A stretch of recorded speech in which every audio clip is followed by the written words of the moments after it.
So you finally earned enough credit card points from your bonus spend and also daily spend, and now you've decided on where you want to travel. Maybe you're considering the city of love like Paris, or maybe how about some fun in the sun in Spain, or how about the unique culture in Japan? In this video, I'm going to provide 3 essential travel tips from my personal experiences flying over 10 upper class flights in the last 2 years on how to book the perfect award flight for your travel. And the first essential tip is to understand airline alliances. And the 3 major airline alliances is the One World team, the Sky team, and the Star Alliance team. Knowing which airlines belongs to which airline lines can help you save thousands of miles, and I'm going to show you some examples on how that's possible. The first example is this first class flight from Doha to Cairo, Egypt. And this flight is operated by Qatar Airlines.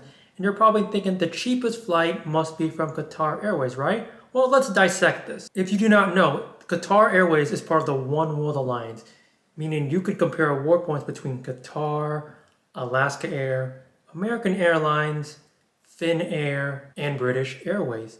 And also, along with special relationships, JetBlue and Qatar Airways have a special handshake where you can book flights either or.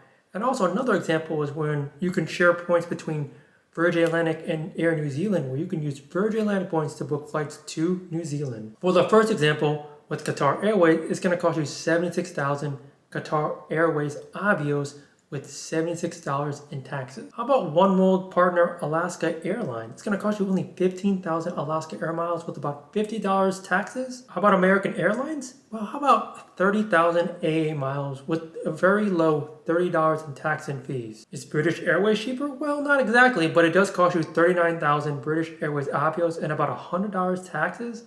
And lastly, Finnair.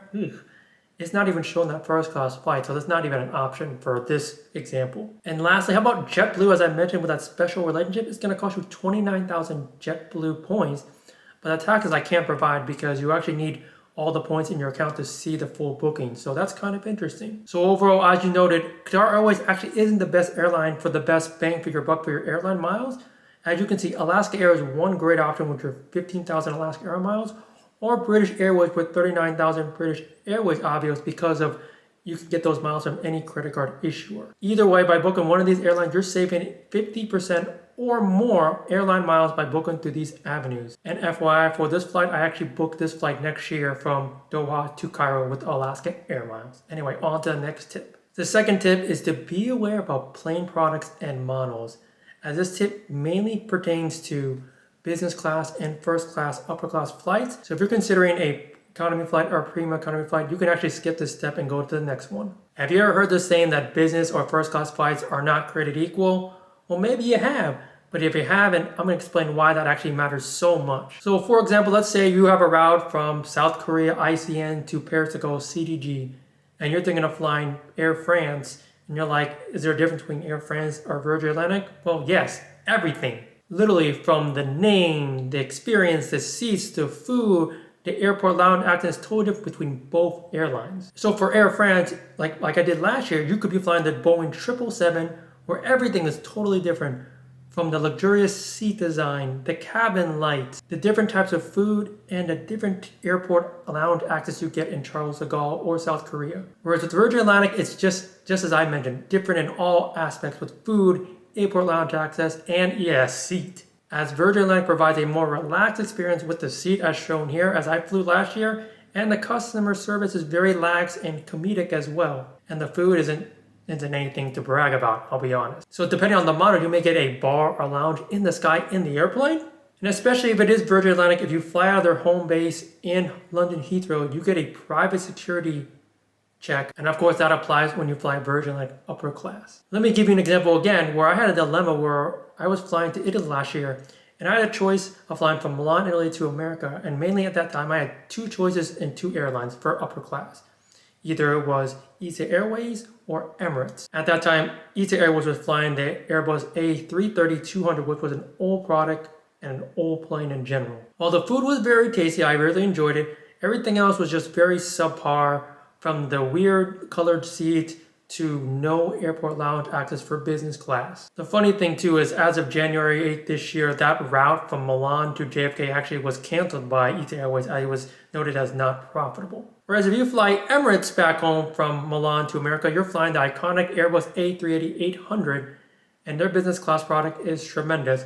From the seat design, the space, and of course that airport lounge access, which you get in Milan, which is awesome as well, as I've heard. And of course, flying the business product on the A380 gets you that iconic bar on the plane. Drinks, lounge, pictures, definitely.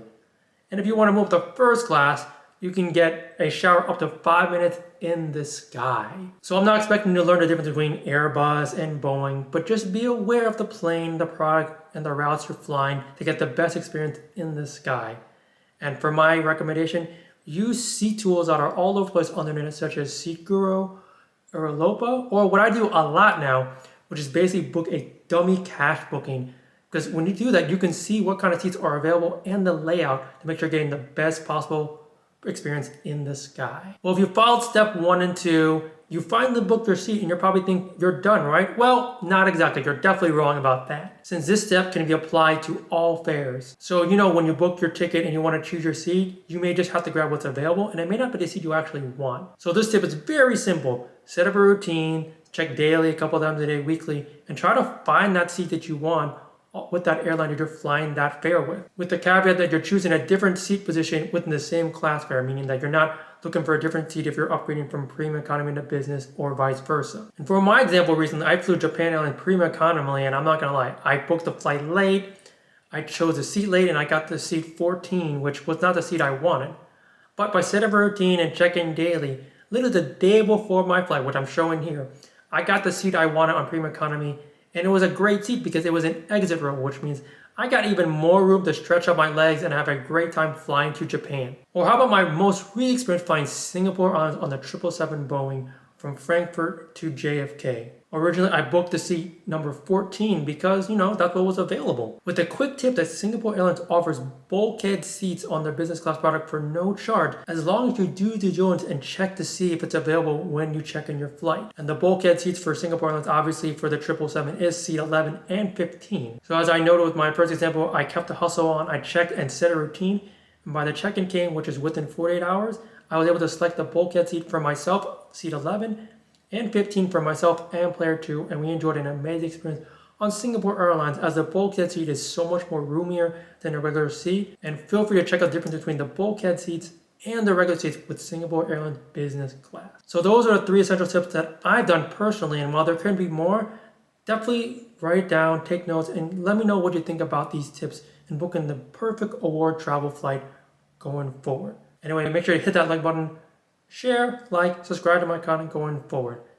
As I say in all my videos, life is short, travel more one, and stick around till the end for some clips from my recent trip in Germany.